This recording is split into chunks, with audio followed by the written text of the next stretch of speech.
पूरे देश को नए नेतृत्व की दरकार है, क्रांतिकारी बदलाव की दरकार है, क्रांतिकारी सोच के नेताओं की दरकार है। आज देखिए, दीदी को हिला पाना बहुत ही मुश्किल है। दीदी क्या है, दीदी बूढ़ी हो गई है, उनको विश्राम करने कहिए, उनको उनकी सेवा की जाए। 10 साल, 15 साल, 20 साल बहुत होता है पॉलिटिक्स में। नीतीश बाबू ने 20 साल लिया था, दीदी 15 साल ले ली है। अब इन्हें आराम करना चाहिए, क्योंकि नेता लोग रहता है जब तक जिंदा रहेगा, चुनाव में रहेगा, तो राज्यसभा आराम का ही जगह। बगल में बिहार है और दीदी का नीतीश बाबू से अच्छा रिश्ता है, नाता है, एक मधुर, एक भाईचारा, बहनचारा वाला संबंध है। उनसे सीखना चाहिए। इनको भी बंगाल छोड़ के राज्यसभा चल जाना चाहिए। एक ऐसा बंगाल जिसे कभी सोनार बांग्ला के नाम से संबोधित किया जाता था, जिसे अंग्रेजों ने इसी मार्ग से भारत के सोने को बाहर निकालने का काम किया था। ऐतिहासिक रूप से, सांस्कृतिक रूप से, भौगोलिक रूप से, पारंपरिक रूप से बंगाल का एक विशिष्ट इतिहास रहा है, एक सम्मानित इतिहास रहा है। आज पुनः इस बंगाल की मिट्टी में, जिस मिट्टी का ये नारा है, माय माटी मानुष, उस मिट्टी से एक बदलाव की हुंकार भरनी होगी। और जब बहुत सारे लोग कह रहे हैं कि भाई दीदी को हिला पाना आसान नहीं है, दीदी को हिला पाना बहुत ही मुश्किल है, तो बंगाल वालों, आपसे बेहतर उस लाल झंडे के शासन को कौन जानता? ये पूरा बंगाल लाल लाल था, बंगाल की गलियां लाल लाल थी, बंगाल के गांव, बंगाल के शहर चारों तरफ लाल का बोलबाला था। लोग सपने में भी अगर सोचते थे कि क्या बंगाल से कभी लाल हटेगा, तो डर लगता था। लोग सपने में भी नहीं सोच पाते थे कि बंगाल की धरती से लाल की सरकार गायब होगी। हुई कि नहीं? हो गई। गायब हुई कि नहीं? दीदी क्या है, दीदी बूढ़ी हो गई है, उनको विश्राम करने कहिए, उनको उनकी सेवा की जाए। 10 साल, 15 साल, 20 साल बहुत होता है पॉलिटिक्स में, होता है कि नहीं? नहीं तो हम तो दीदी से कहेंगे। बगल में बिहार है और दीदी का नीतीश बाबू से अच्छा रिश्ता है, नाता है, एक मधुर, एक भाईचारा, बहनचारा वाला संबंध है। उनसे सीखना चाहिए। इनको भी बंगाल छोड़ के राज्यसभा चल जाना चाहिए। कि नीतीश जी जब होते थे संसद में, शायद दीदी भी संसद का सदस्य रही है, तो हमें लगता है इन्होंने काफी लंबा समय लिया। नीतीश बाबू ने 20 साल लिया था, दीदी 15 साल ले ली है। अब इन्हें आराम करना चाहिए, क्योंकि नेता लोग रहता है जब तक जिंदा रहेगा, चुनाव में रहेगा, तो राज्यसभा आराम का ही जगह। राज्यसभा लिए कि राज्यसभा आराम का जगह क्यों है? तो राज्यसभा के सदस्य को हम वोट नहीं करते हैं। राज्यसभा आराम का जगह क्यों है? उसको हम वोट नहीं करते हैं, इसीलिए जनता उसके पास नहीं जाती है। अब विधायक को वोट किया है तो जनता मरनी में, हरनी में, छतियारियों में भी जाएगी। वोट किए हैं, झगड़ा झाटी में भी जाएगी। तो इसलिए राज्यसभा इनको भी नीतीश जी के तर्ज पर सोच विचार करना चाहिए दीदी को, और सम्मान के साथ बाकी का जीवन दिल्ली के सहारे, दिल्ली के यादों और बंगाल की यादों के सहारे इन्हें गुजारना चाहिए। आज चाहे बंगाल हो, झारखंड या उड़ीसा, पूरे देश को नए नेतृत्व की दरकार है, क्रांतिकारी बदलाव की दरकार है, क्रांतिकारी सोच के नेताओं की दरकार है। आज देखिए, नेपाल में क्या हुआ? क्रांति हुई कि नहीं? नेपाल के नौजवान सड़कों पर आए, सवाल किया कि एजुकेशन का सिस्टम कम हो रहा है, हेल्थ का सिस्टम कम हो रहा है, और नेताओं की गाड़ियों की कतार लंबी हो रही है। नेपाल की सड़कों में आए, सवाल किया, बवाल किया, क्रांतिकारी परिवर्तन हुआ, नए प्रधानमंत्री आए, नई सरकार बनी, और आज उन्होंने ऐलान किया है जितने भी पूर्व प्रधानमंत्री हैं सबकी संपत्ति की जांच होगी। और यहाँ क्या होता है? शारदा चिटफंड घोटाला फाइलों में ही दब के रह जाता है। कोयला घोटाला फाइलों में ही दब के हो जला जाता है। इसलिए मैं बार बार कह रहा हूं, केवल सत्ता नहीं, व्यवस्था को बदलना हो। सीना ठोक के बदलेंगे। इसलिए आज बंगाल की धरती से जितने भी लोग, और मैं तो कहना चाहूंगा, आप जो लोग यहाँ आए हैं, आप जनता नहीं, हमको लगता है यहाँ जितने लोग आए सब हमारे नेता लोग आए हैं। क्या बात है? अपनी सभाएं नेता वोटे।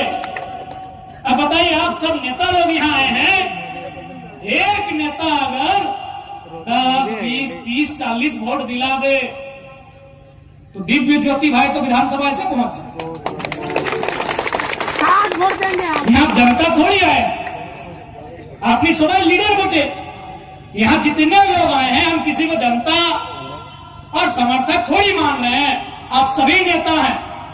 आप काउंट कर लीजिए। और एक बात हमेशा याद रखिएगा, जब भी इंसान की गिनती हो, हाँ बहन लोग, आप लोग भी सुनो अपनी सवाई, इंसान का गिनती कभी 1, 2, 3, 4, 5, 6, 7, 8, 9, 10 ऐसे नहीं किया जाता। पशु पक्षी और गाड़ी घोड़ा का गिनती होता है कि 1 गाड़ी, 2 गाड़ी, 3, 4, 5टा, 1टा, 2टा, 20टा, 30टा, 20टा। इंसान का गिनती कैसे होता है मालूम है? 1, 2, सैकड़ा, 1000, 10,000, लाख। 1, 2, 3 इंसान का गिनती नहीं होता है, 1, 2 सैकड़ा होता है। क्यों मालूम है? आप आए एक है, आपको मानने वाले 10 लोग घरे में हैं। उनके पास सुविधा नहीं था, या किसी का परीक्षा था, कोई हॉस्पिटल में था, कोई मायके गई थी, कोई मामा घर गया था। आप आए एक है, लेकिन 10 लोग हैं आपके। इसीलिए मैंने कहा आप आए एक है, दादू दादी नहीं आई है। तो इसलिए आप यहाँ लीडर लोग आए हैं। आपके हाथों में, सबके पास और सब में काबिलियत है, सब में काबिलियत है कि आप अच्छा वोट दिलाएंगे। इसलिए देखिए, यह महज एक चुनाव नहीं होगा, एक गर्जना होगी जंगल महल में, कि जंगल महल की गलियों से एक आवाज आया है, उठो नौजवानों, एक इनकलाब आया। ये जंगल महल गूंजेगा, जंगल महल आवाज करेगा, जंगल महल सवाल करेगा, सवाल सत्ता से होगा। जंगल महल अपना नेतृत्व चुनेगा, वह नेतृत्व जंगल महल के विकास के लिए दिन रात एक करेगा। चुनाव 5 साल में होते हैं, प्रॉब्लम्स रोज होते हैं। इसलिए दिल्ली में बैठे मोदी जी को देखकर वोट ना करें, कलकत्ता में बैठी दीदी को देखकर वोट ना करें। यदि उनका कैंडिडेट उस योग्य है, यदि आपको लगता है उनका कैंडिडेट आपके साथ बढ़िया तालमेल कर सकता है, आपके मुद्दों को लेकर सरकार से टकरा सकता है, आप जरूर सोचिए। लेकिन कोई कहेगा कि हम दिल्ली में बैठे हैं और यहां से एक नेता भेजे हैं, या फिर मेरे कहने पर, इसलिए हम कहेंगे भले हम भी जयराम ना तो आपको कह रहे हैं कि दिव्य ज्योति भाई को, मनोज भैया को वोट करना है। लेकिन यदि आपको लग रहा है कि दिव्य ज्योति भाई और मनोज भैया आपके कसौटी पे खरा नहीं उतर रहे हैं, आप बिल्कुल विचार करें। क्योंकि चुनाव 5 साल में आएंगे, प्रॉब्लम्स रोज आएंगे। प्रॉब्लम थाना में आएगा, प्रॉब्लम ब्लॉक में आएगा, प्रॉब्लम अंचल में आएगा, प्रॉब्लम सड़क में आएगा, जब कोई घटना घटेगी प्रॉब्लम हॉस्पिटल में आएगा, प्रॉब्लम स्कूलों में आएंगे, प्रॉब्लम कॉलेजों में आएंगे, प्रॉब्लम रोज आएंगे आपके जीवन में। इसलिए ये वोट आपकी प्रॉब्लम्स का सॉल्यूशन के लिए।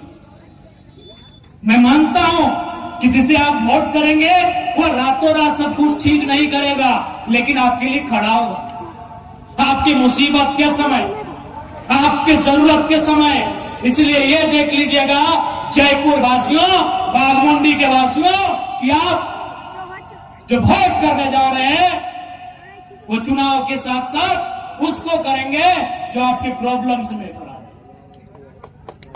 क्योंकि समस्याएं रोज आएंगी। आप देखते होंगे मोबाइल में, हमारे पास पति पत्नी का झगड़ा हुआ विधायक जी के पास, विधायक जी क्या करिएगा, फिर हम लोग को समझाते हैं। अगर पत्नी शिकायत की है तो पति को समझाते हैं, और पति का शिकायत है तो पत्नी को समझाते हैं, कोशिश करते हैं। हम भी ये नहीं बोलेंगे कि सबको मना लेते हैं, दो चार को नहीं मानता है, बोलता है विधायक जी हम जेलें खटेंगे लेकिन ये लड़कियां सब नहीं रहे, बोलता है।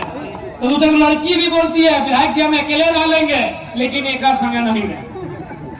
तो इसलिए हम ये नहीं बोल रहे हैं कि भाई जितने आते हैं, लेकिन सुनते हैं एक बार, उनकी समस्या का समाधान करने का हम प्रयास करते हैं। हम ही नहीं, हमारे जितने नेता हैं वो प्रयास करते हैं, क्योंकि हमें जनता ने सीधा वोट किया। हमारी नई पार्टी है, ना कहीं हमारा बूथ कमेटी था, ना कहीं हमारा पंचायत कमेटी था। जनता ने सीधा विश्वास किया और सीधा वोट किया, इसलिए आज हम लोग जीते भी हैं जनता के लिए। अभी दिव्य ज्योति भाई बोल रहे थे, सही में हमारा घर एक दिन रात को गए थे, तो हम घर में नहीं रहते हैं, घर में नहीं रहते इसलिए घर में हमारा सुविधा नहीं है। 2 आदमी अगर कोई चला जाएगा तो उसको हम रहने नहीं दे पाएंगे। सही बोले दिव्य ज्योति भाई कि 2 को कोई नया आदमी अगर हमारा घर चला जाएगा तो रहने नहीं दे सकते हैं, जगह नहीं है, तो हम भाड़े में रहते हैं, दोस्त के यहाँ रहते हैं। अब सवाल है क्या, एक विधायक घर नहीं बना सकता है? अरे जब चाहे तब बना सकते हैं। 2 लाख से ज्यादा सैलरी मिलता है और बाएं दाएं तो हिसाब ही नहीं है। लेकिन जब हम अपने बारे में सोचते हैं, हमारे सामने उनका चेहरा आता है जिन्होंने धूप में पसीना को पोंछकर हमारे लिए चुनाव का प्रचार किया था। जब हम अपने घर के बारे में सोचते हैं, तब उनका चेहरा मेरे सामने आता है। इसलिए आज हमें पूरा विश्वास है कि जैसा हम झारखंड में करते हैं, जैसा हम अपना सारा सुविधा झारखंड के अपने लोगों को दान कर दिए हैं, हमें पूरा विश्वास है दिव्य ज्योति भाई और मनोज भैया हमसे एक कदम आगे बढ़कर जनता की सेवा में अपना सब कुछ निछावर करेंगे। हमें पूरा विश्वास है कि हमसे एक कदम आगे जाकर अपना सब कुछ, अपना सर्वस्व ये जनता के लिए निछावर करने का काम करेंगे। आज देखिए होंगे, हमको आवास भी मिला तो चारों तरफ चर्चा लगा कि आपका विधायक भी तो 4 करोड़ घर में रहता है। हमने दूसरे दिन घोषणा कर दिया कि जो लोग रांची आएंगे आराम से आइए, गेट में कहीं ताला नहीं है। देखिए अभी हम यहाँ हैं, हमारे आवास में रांची में नंबर संख्या 14 ताला नहीं है।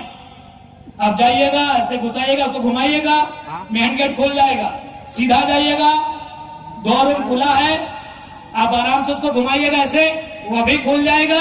उसमें सोने का व्यवस्था है, बाथरूम भी है, नहाने का है, सब कुछ सुविधा है। क्या बात! विधायक का घर ऐसा नहीं होता था, विधायक का घर ऐसा नहीं होता था। 4 को बॉडीगार्ड होता था, पहले पूछता था हु आर यू, आपने क्या बैठे कोথায় আপনার বাড়ি, की काजे आसे की काज अपना। हमारे यहाँ कोई सवाल नहीं होता है, सीधा घुसिए, बैठिए। वो जनता का आवास है, वो विधायक का आवास नहीं है। क्या बात है! ऐसा विधायक जिंदगी इसलिए